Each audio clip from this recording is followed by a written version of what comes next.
रमेश जी ने नारा लगाया, मेरे को लगाना ही पड़ेगा। अरे जय जोहर का नारा है, लड़ाएंगे लड़ाएंगे।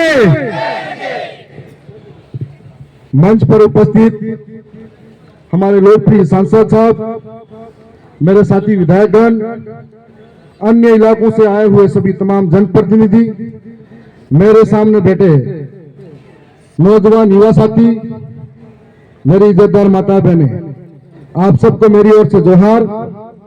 मैं पिछले 2 दिन पहले जयपुर के अंदर एक अग्निकांड होता है भागरोटा, उस अग्निकांड के अंदर जो लोग इस दुनिया में नहीं रहे, मैं उन्हें नमन करना चाहता हूं।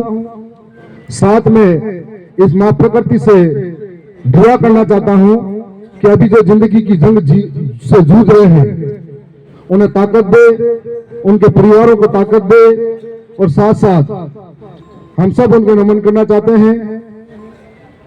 मैं इसके बाद में अपनी बात शुरू करूंगा कि आज हम लोग दक्षिणी राजस्थान के अंदर एक क्रांति लेकर चले थे, और ये क्रांति इस बात की थी कि दक्षिणी राजस्थान के अंदर दुनिया आजादी का जश्न मनाती है। 75 वर्ष हो जाते हैं, 76 वर्ष हो जाते हैं, और ये फक्र महसूस होता है कि भारत चांद पे पहुंच जाता है। परंतु आदिवासी के पास में सर ढकने के लिए छत नहीं है, और पढ़ने के लिए स्कूल नहीं है। मेरी विधानसभा के कुछ दिन पहले ही एक वीडियो मैंने भेजा था, जिसके अंदर बच्चे पेड़ के नीचे पढ़ते हैं, वहां पर सड़कें नहीं है, मूलभूत सुविधाओं का अभाव है। उन्हें मालूम नहीं है कि सरकारें वोट लेती है और उसका फायदा क्या होता है। उन्हें मालूम नहीं है कि लोकतंत्र के अंदर कोई हमारा भी हितैषी है। उस इलाके से आते हैं जहां पर लोकतंत्र को लोग समझने लगते हैं, और एक नई क्रांति का आगाज होता है।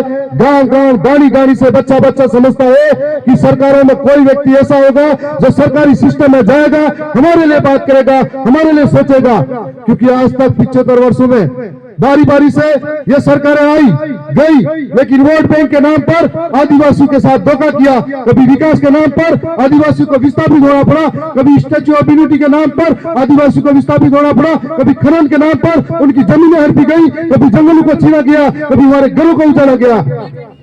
तो हमें सोचने को मजबूर होना पड़ा कि आखिर कौन लड़ेगा हमारे लिए।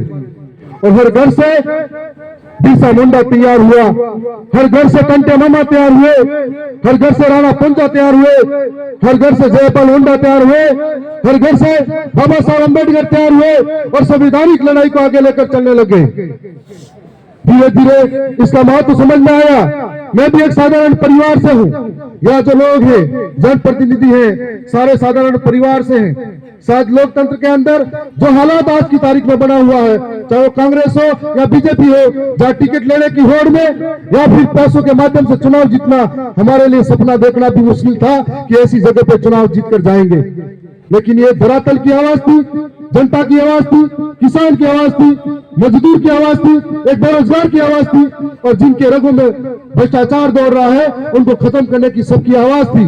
उस आवाज के माध्यम से हम लोग उनके जरिए बने और विधानसभा की पटल तक पहुंच पाए।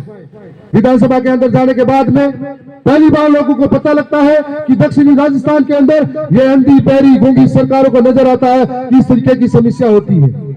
और आज जो पार्टी अपना संघर्ष करते हुए 1 साल के भीतर, उस पार्टी ने मात्र कम समय में 3 विधायक शुरुआत में निकाले थे, और फिर मध्य प्रदेश में 1 विधायक निकाला था।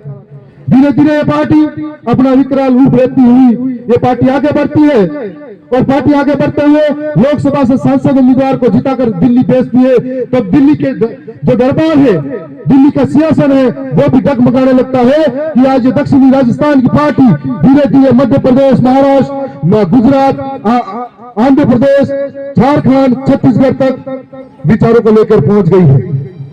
जब दोनों ही पार्टी में बारी बारी से राज करने वाले लोग थे, तो धीरे धीरे लोगों को एक बड़ी उम्मीद हमसे जुड़ी।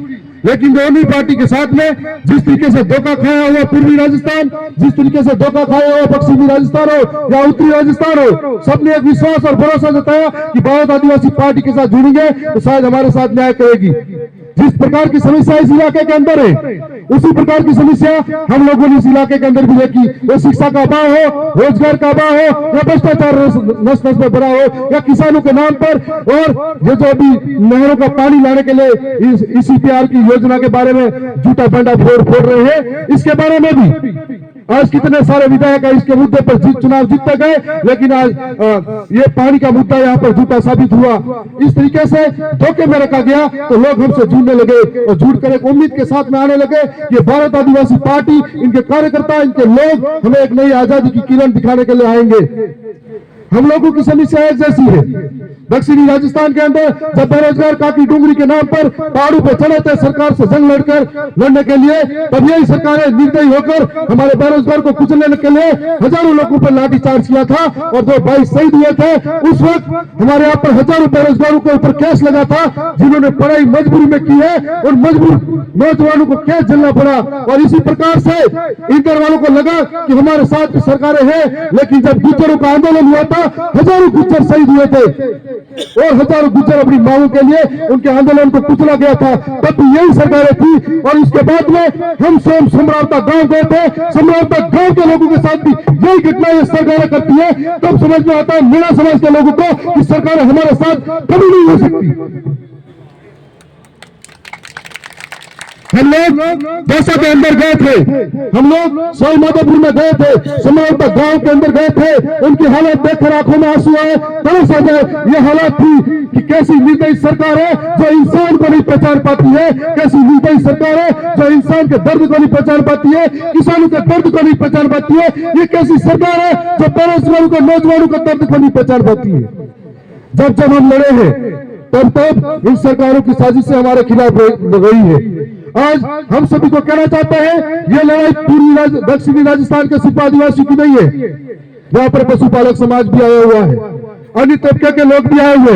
ये लड़ाई हम गरीब के लिए है, शोषित के लिए है, वंचित के लिए है, ये लड़ाई दलित के लिए है, ओबीसी माइनॉरिटी के लिए है, जिसके साथ अन्याय हुआ, अत्याचार हुआ, उन सब के लिए है। और आज हमारे साथ वो लोग खड़े हैं जिनको एक न्याय की उम्मीद है, और एक तरफ सारे चोर मिलकर हमको आज मुस्तनाबूद करना चाहते हैं, लेकिन मां प्रकृति और आप सबकी ताकत की वजह से इतना जल्दी हमें खत्म नहीं कर सकते।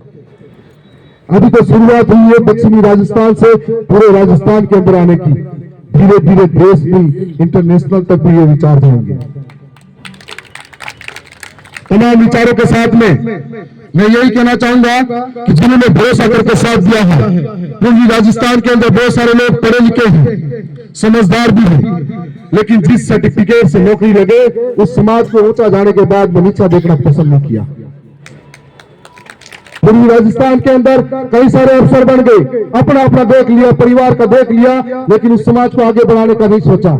आज पूर्वी राजस्थान के अंदर व्यक्तिवादी सोच के देता आगे तो बढ़ गए, लेकिन आज समुदाय हित में जब बात आती है तो सरकारों के तलवे चाटने पर आगे तो पहुंच जाते हैं। मैं ये कहना चाहूंगा कि जितने भी लोग आए हैं, ये प्रतिनिधित्व करने वाले अपने अपने गांव के, मैं कई सारे चेहरों को जानता हूं, प्रतिनिधित्व करते अपने अपने गांव के वो लोग आए हैं। इस विचारधारा को समझाना होगा, इस विचारधारा को घर घर तक ले जाना पड़ेगा। हमारे वहां पर हम जो जीत कर आए हैं, साधारण परिवार से हैं, तो ये विचारधारा ही है जिसकी वजह से ये यहाँ पर हम सब खड़े हैं।